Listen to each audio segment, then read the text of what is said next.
Thank you very much for welcoming you to Maths African Motives. Today, good people, I want us to look at economics paper 2, and we are going to look at the essay question. We're going to look at the essay question. So this is in relation to term 4, whereby we are trying to make a preparation and revision so that you are going to be ready for the exams that you're going to sit on. So we are going to look at the essay for paper 2, return. So we know very well that essay is section C.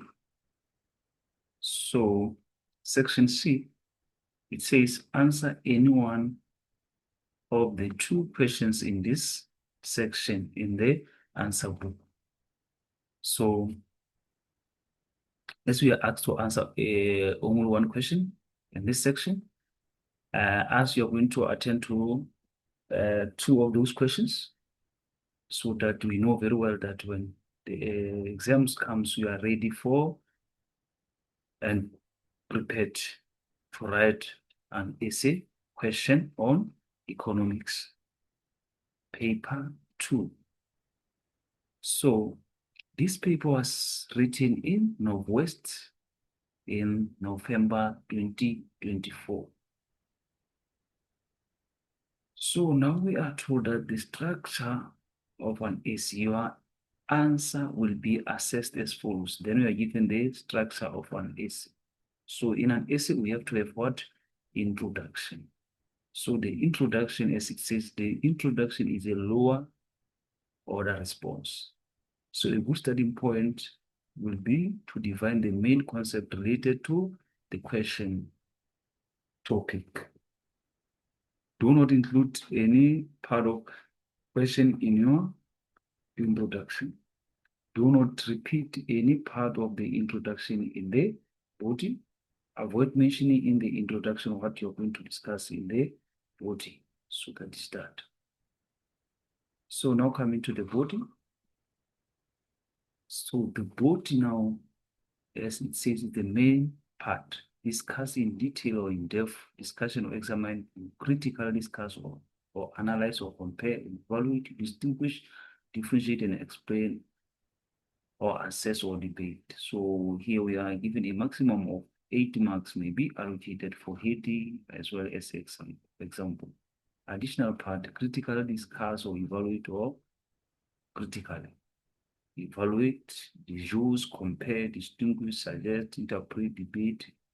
So a maximum of 2 marks may be allocated for mere listing of facts. So now coming to the conclusion.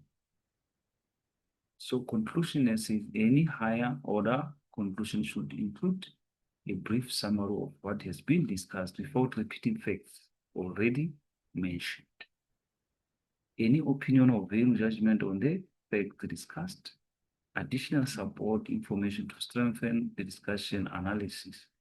A contradictory viewpoint with motivation if required, as well as what? Recommendations. So this is how your essay is going to be assessed based. So it's going to be assessed based on the following points that you've just read. So now let us come to the question 5. Question 5, microeconomics. So you know that you're going to be awarded 40 marks for this question, or the question that you're going to answer. Either it's 5 or 6, but as like I said, you're going to make sure that we attend to both question 5 and 6. So question 5, discuss in detail the methods that government uses to intervene in the economy. The methods that government uses to intervene with in the economy. And again, how can the efficiency of the state-owned enterprise be improved? So these are the two aspects that you're going to write our essay based on. So let us quickly attend to question 5. Let us quickly attend to Question 5. So here we are on our responses, on our answers on question 5, section C. As we are on microeconomics. So we know very well the question was discussing detailed methods that the government uses to interfere in the economy. How can the efficiency of the state-owned enterprise be improved? So like they've said, we're going to start with what? Introduction. So here is our introduction. The government intervenes in the market to optimize production and allocation of resources. The public sector or government includes all aspects of local, regional, and national government. So you accept any correct or relevant response. So now let us come to our body now, which we've said the body is what? The main part. Now we are going to talk about the indirect what? Indirect tax. We're going to talk about the indirect tax.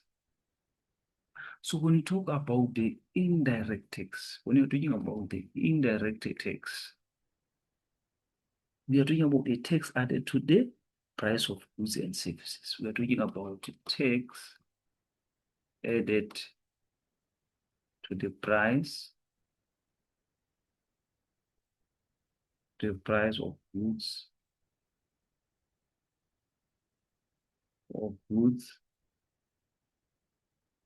and services. The price of goods and services, like we're talking about like VAT or tax on alcohol and cigarettes. And we know very well this increases price to reduce consumption and raise what? Government revenue. That is that. So as it says here under indirect tax, an indirect tax is paid indirectly by consumers through the purchase of what? Goods and services. So there are three kinds of indirect tax, that is VAT, excise duties, as well as charged on locally produced goods and customer duties, which are charged on the imports. So that is that. So by imposing the tax, the government directly influences the price, which increases the price of the consumer, increases the price the consumer pays. So that is what we have said. This tax is added to the price of goods and services, as to increase the price to reduce consumption or raise government revenue. That is what it is. What important it is. It increases the price and it increases the price to reduce consumption or raise what? Government revenues. So let us move on. Now we come to the subsidies. We come to the subsidies. So when we're talking about the subsidies now, we are talking about the financial support the government gives. We are talking about financial support the government gives. The government gives to producers. Give to producers to lower their production cost. To lower their production costs. To lower their production costs. This helps make goods cheaper and encourages more production, e.g., subsidies to farmers. So that is that. So as it says, the government provides subsidies to producers in order to encourage them to increase what? The production of goods. Supply increases. That's what it means. So producer subsidies are often given to suppliers of agricultural products such as milk, wheat, and maize. So subsidies lower the cost of producing goods, and thus the market price of these goods is lowered. Products are sold at cheaper.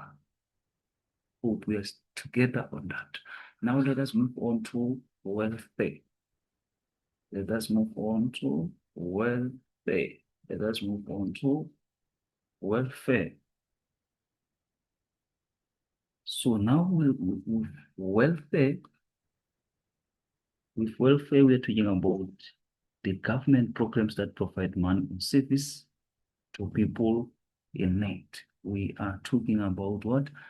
Government. We are talking about government programs that provide money,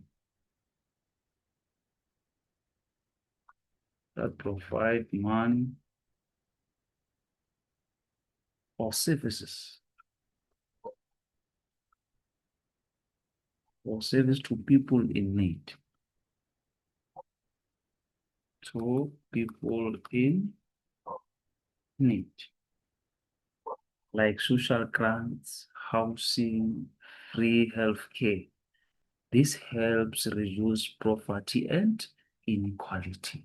As it says, due to the uneven distribution of wealth, welfare grants are provided for people to meet their basic needs. To meet what? Their basic needs like housing, the healthcare, food, parcels, and stuff. So the government provides merit goods and also supplements the income of poor people. Cash grants, old age pensions, disability, child care grants are used. So that's when we're talking about what? The welfare. So now let us move on to production. Let us move on to production. So we are on production.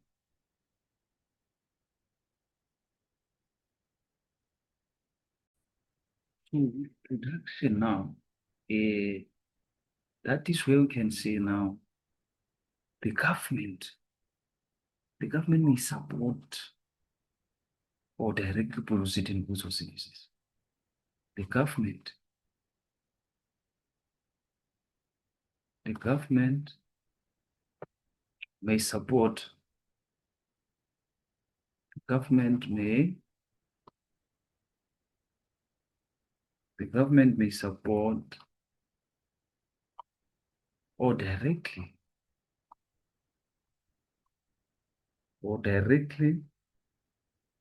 produce certain goods, directly produce certain goods or services and services.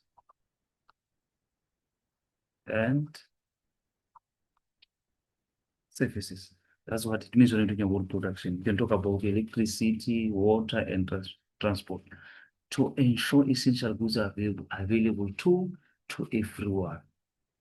Hope we are still on one page. Let us move on.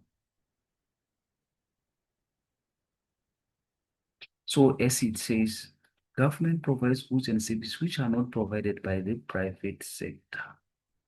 Government provides goods and services which are not provided by what? By private sector. So this is where the government may support directly produce certain goods, like I've said about the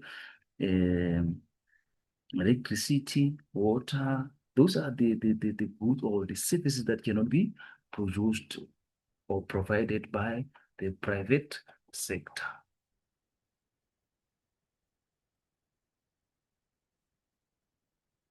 These goods are non-rival and non-excludable. Easy protection services, parks, streets, refuse removal. So those are the goods that are provided by government, and those are the goods that cannot be provided by the private sector.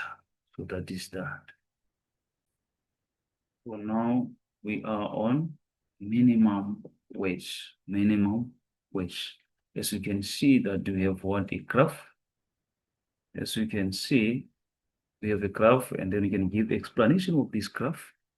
As you can see, if we have a axis, and on the vertical axis shows what the wage rate. Vertical axis, which is this one, it shows what the it shows the wage rate. As you can see here, it's our wage rate. And the horizontal axis shows the quantity. It shows what? The quantity of labor. Here is our horizontal axis that shows what? The quantity of labor. So at the point E here, it shows what? The point E is equilibrium point. This one is called what? Equilibrium point. It's equilibrium point. Where we know very well there at equilibrium point E, this point E is where demand for labor equals supply of labor. That's what it means. So that is at this point, the equilibrium wage is W, which is this one. So you can see that this W, and the equilibrium quantity is Q. As you can see here, we have what? Our Q. So now we can talk about the minimum wage line. That the minimum wage line is set above the equilibrium wage. As you can see, this is our minimum wage line. This is our minimum wage line. As you can see now, it's set above the equilibrium wage at the higher level. So at the higher level. So the minimum wage line, as we have said, is set above the equilibrium. It's set above the equilibrium wage. So this means employers are not allowed to pay less than that amount. So as when it is here, it shows that the employers are not allowed to pay less than this amount. That is what it means when it is above what? The equilibrium wage. So what are the effects of this? It means that at a higher minimum wage, employers demand less labor.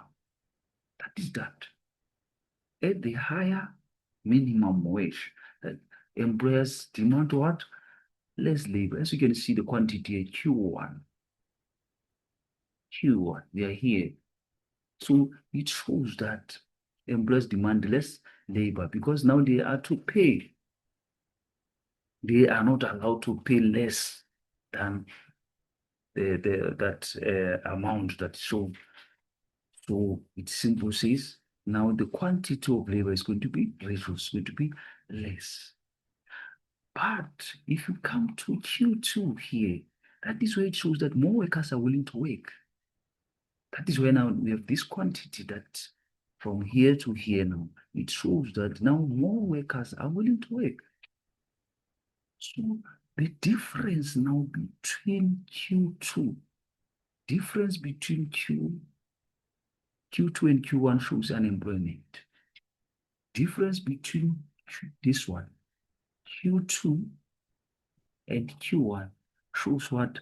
Unemployment, because there are more people wanting jobs than jobs available.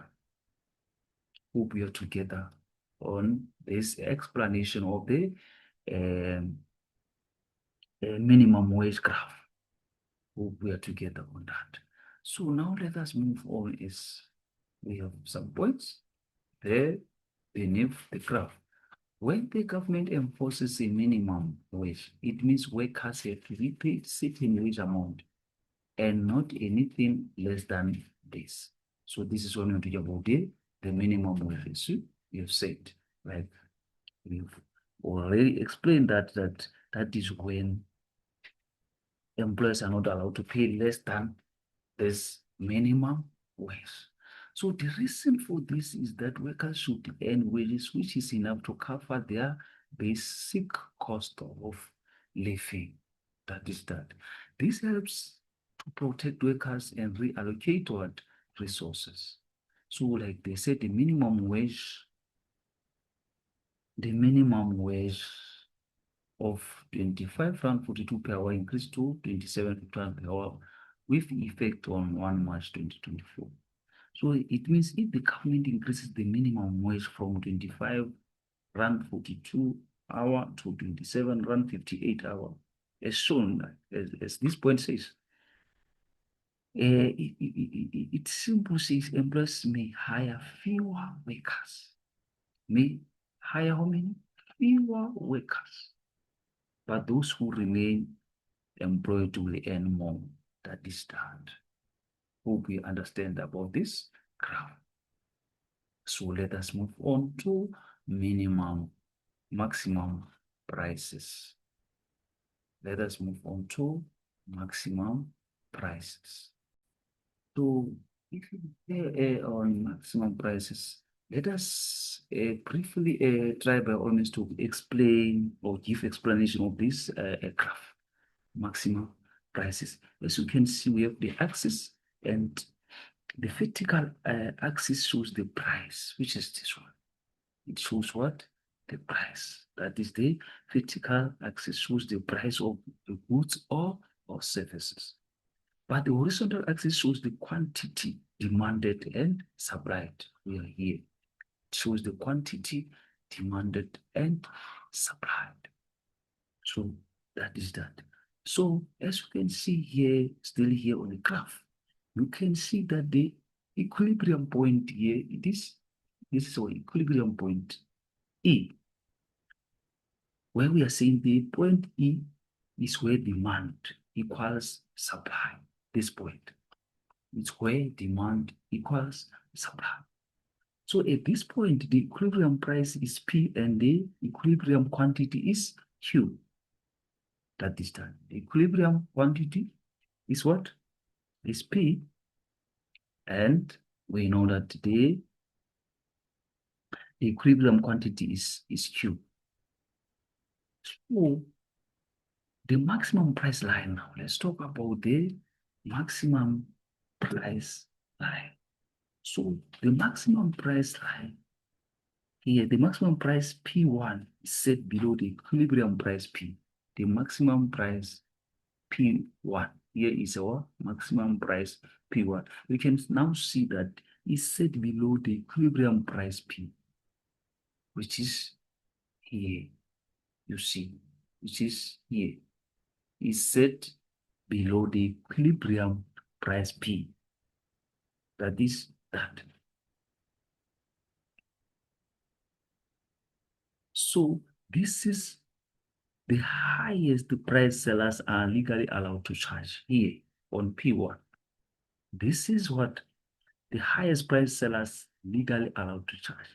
Meaning to say, the government said it to make essential goods affordable for consumers. We can talk about goods like food, petrol, as well as the housing. What are the effects of these things? Very important. At a lower price P1, consumers demand more. It means now the quantity is going to increase because they can afford. Producers supply less. That is when you're talking about Q1. They are going to supply less because now the price is low. This is going to create what? A shortage of goods shown by the gap between Q1 as well as what? Q2. Hope we are together with people. Hope we are still on one page, ladies and gentlemen of higher society. So what are the key purpose of this? The key purpose of this is that we are trying to protect consumers from high prices and make necessities affordable. We did talk about those necessities like food and housing and etc. This result leads to a shortage as demand is greater than supply. Now we know very well that demand is going to be greater than supply. So that is that we did make an example where we're talking about here in South Africa, petrol, diesel, paraffin, some basic foods have maximum price set by the government. So now here are the points given. A maximum price is set on the goods such as basic foods, like we have said, housing, as well as transport. In South Africa, the price of petrol, diesel, fuel, paraffin are controlled at the maximum price. That is where we are trying by all means to make those necessities to be avoidable. Initially, the market equilibrium price, which is P, this one, and the equilibrium quantity is Q. This is a equilibrium price is P, you can see, and the equilibrium quantity is Q, as you can see. This is our Q. So now let us move on with people.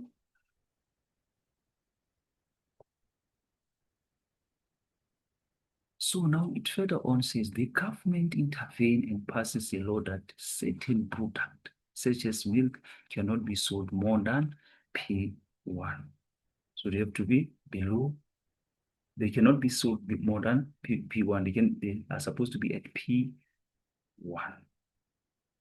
So the effect of this maximum price is that quantity supplied decreases to Q1, and the quantity demanded, we know that is going to increase because now they can afford the consumers. So they are going to that demand more, while at least the supply now is going to decrease, which is going to lead to a shortage now.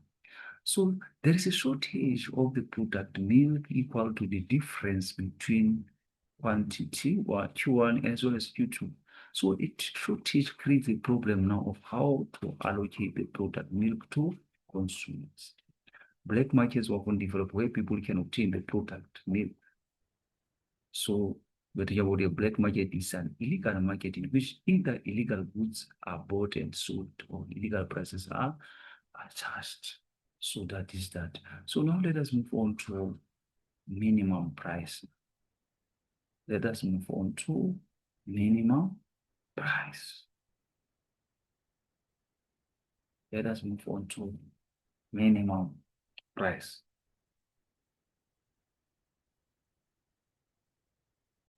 So as you can see this, so you can go through this graph, you can see this is our minimum price. You see, it is above what? It is above our equilibrium price. So that is when it's going to result with surplus. So when you're talking about the minimum price, that is a set price below which the product cannot be sold, like in agriculture. This one, it protects now producers from very low market prices and helps them earn a fair income. Helps them to earn what? A fair income. As it further on says, the government set a minimum price at some point above the market price. So this is above what? The market price, as you can see. This is done to enable producers to make a comfortable profit and thus encourage them to supply important essential goods. So this allows, with this minimum price, it allows and motivates the producers to produce more. So the market equilibrium price is P. This is that. And the equilibrium quantity is Q. We're talking about this Q. So if the government sets a minimum price at P, suppliers will earn greater profits and supply more of the product. So that is that. So quantity supplied will therefore increase to quantity 2. The quantity supplied, you're talking about the supply. So the quantity that is going to be supplied will therefore increase to quantity 2. Will increase here. Will come to quantity 2.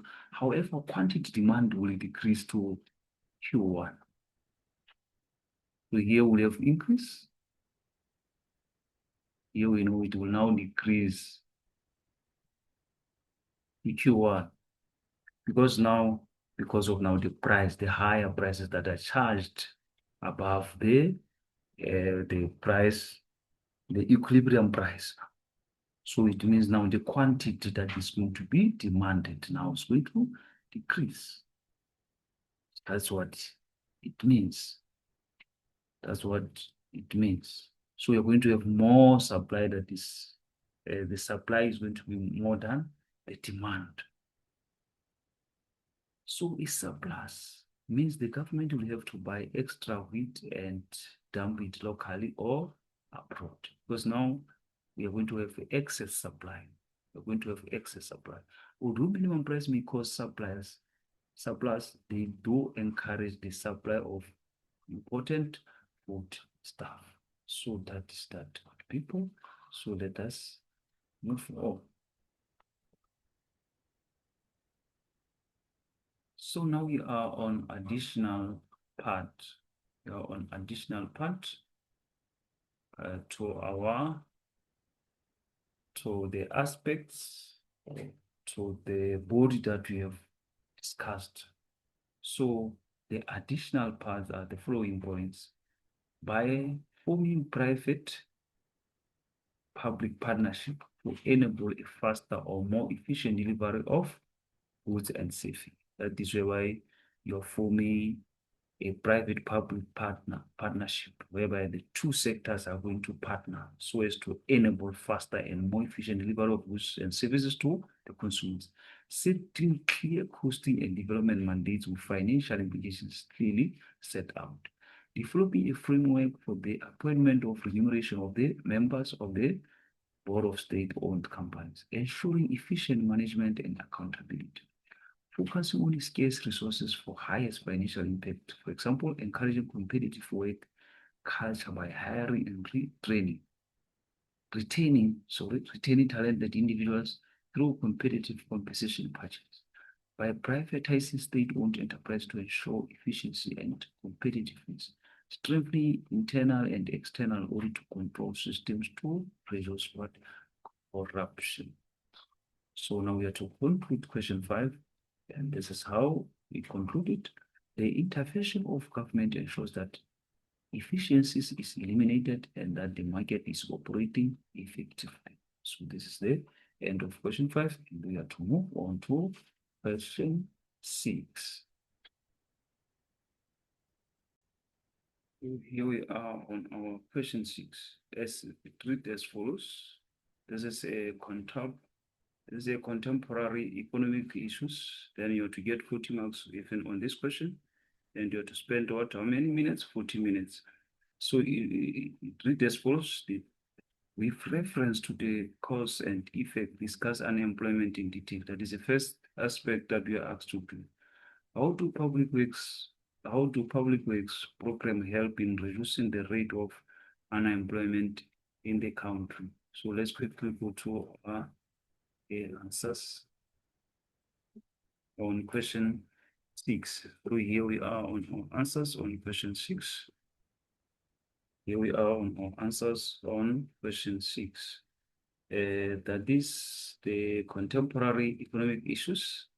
So as you remember that it says with reference to the causes of effect, discuss what unemployment in detail. How do public programs help in reducing the rate of unemployment? So like question 5, we're going to start with what? The introduction. Unemployment are those people who are able and willing to work. They form part of what? Unemployment. People with necessary skills, people who are competent. They can be able to work, but they can't find what they work. That's what it means. So they are between the age of 16 to 64 and who are actively looking for work, but are unable to find work. That's what it means about the unemployment. That is the introduction that we can give. So now we come to the body part, the main part of the essay. Lack of suitable skills. Now we're going to talk about lack of suitable skills. So with lack of suitable skills, it's because what many people do not have the education or training needed for available jobs. That's what it means. Many people do not have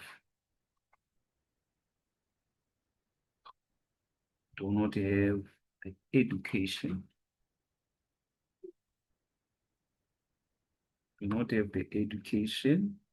or training needed. For available jobs. That is that. For example, a person may find himself without computer skills. cannot get a job in an office. That's what it means. So the points that are given here under lack of suitable job, demand for unskilled labor in South Africa has dropped due to structural changes in the economy, technological advances, as well as participation in the global economy. So there is oversupply of unskilled workers in the economy. We cannot find jobs because the education system has not given learners the adequate mathematical, scientific skills needed. So that's what it means. So now let us move on to another point or aspect. More capital intensive industries or technological changes.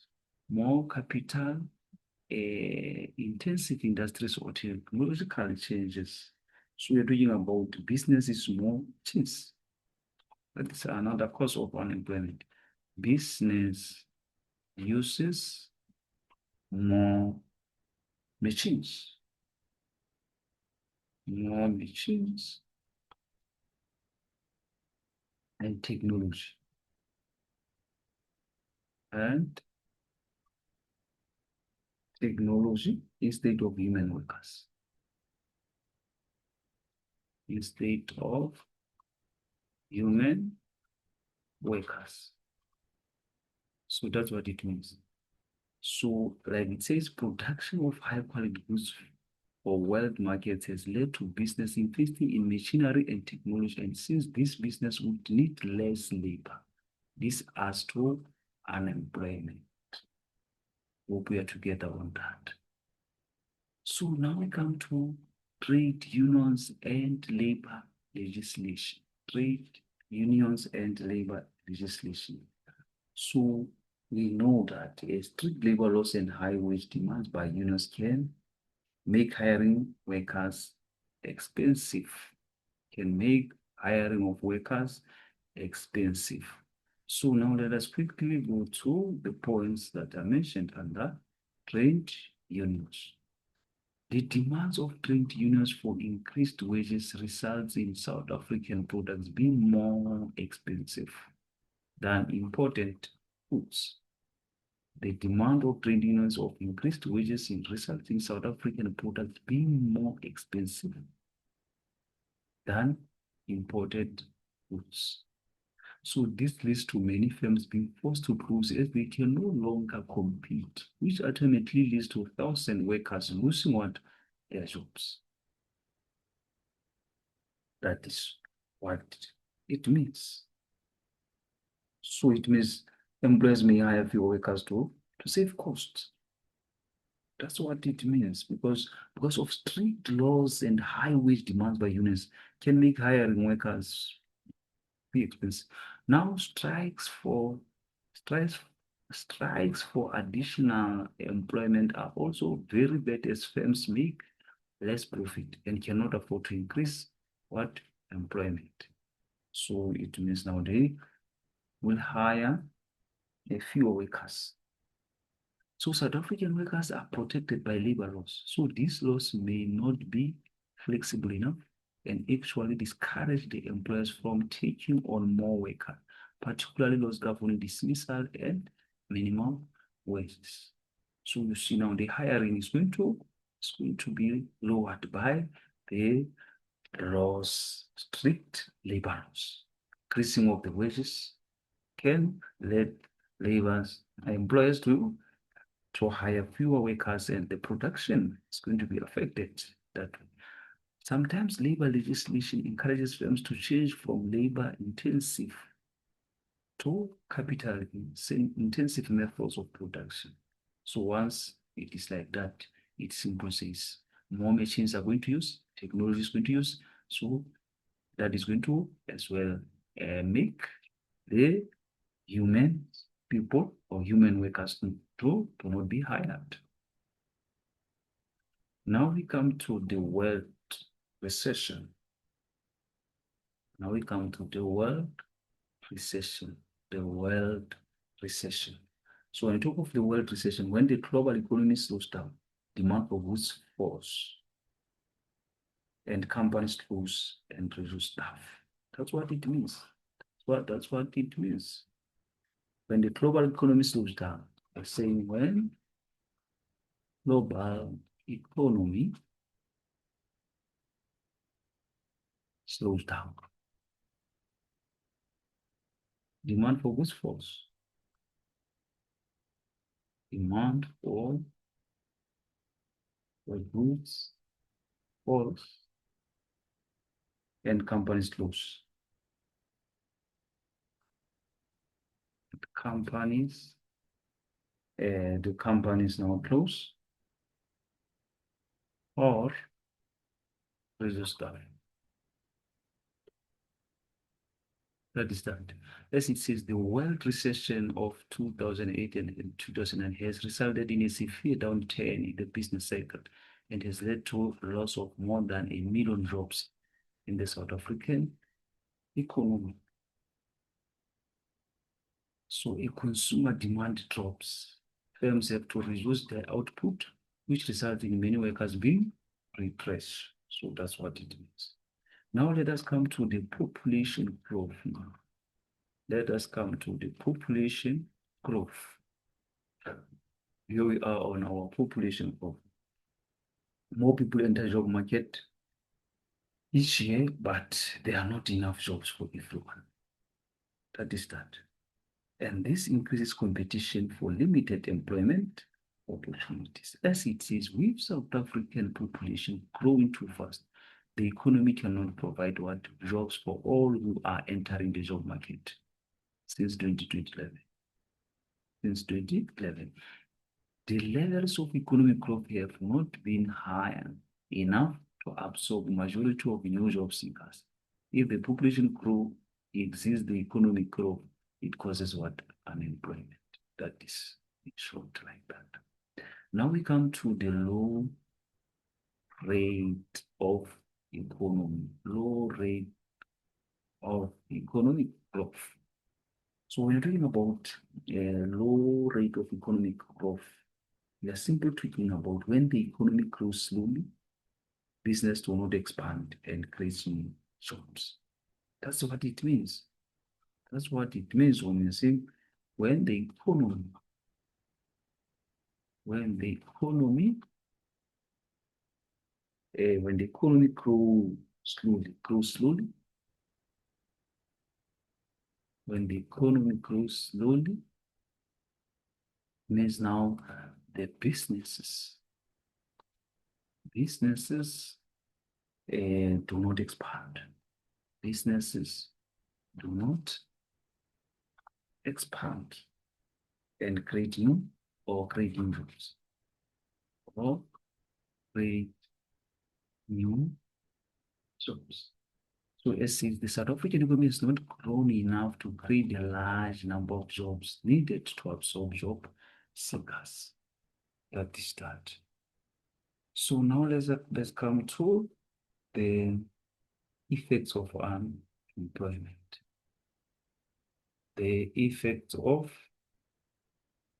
unemployment.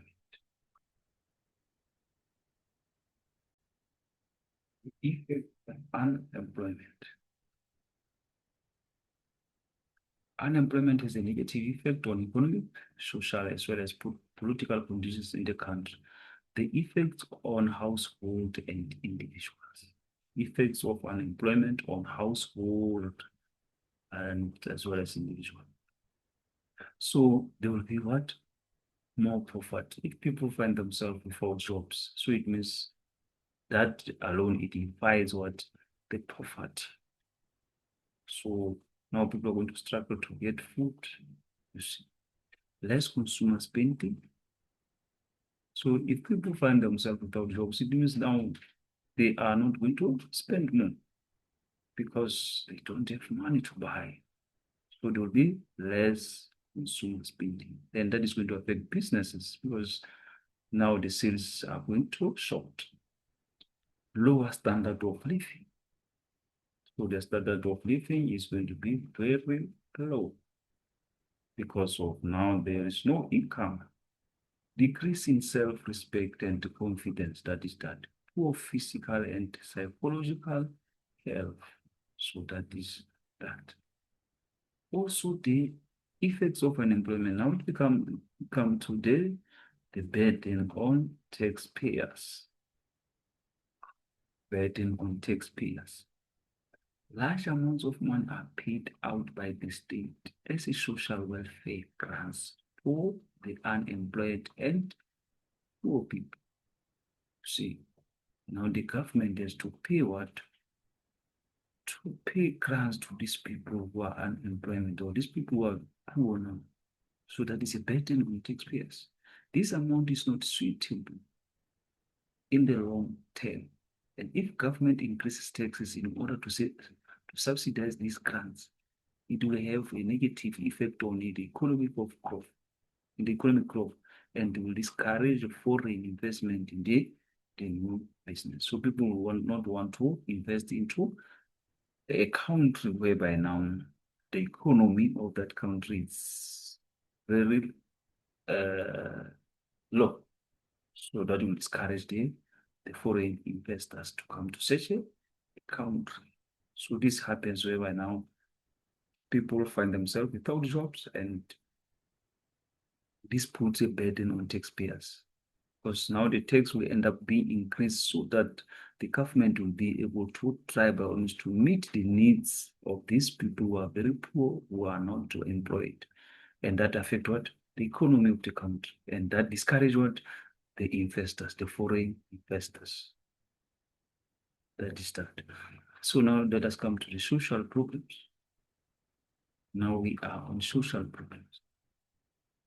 Poverty that is created by unemployment leads to serious social problems such as increased levels of crime. That is true. People tend to steal now, they will end up stealing because now for them to find something to eat, it also results in lack of self-esteem and causes financial worries, which can lead to domestic violence and destroy family life.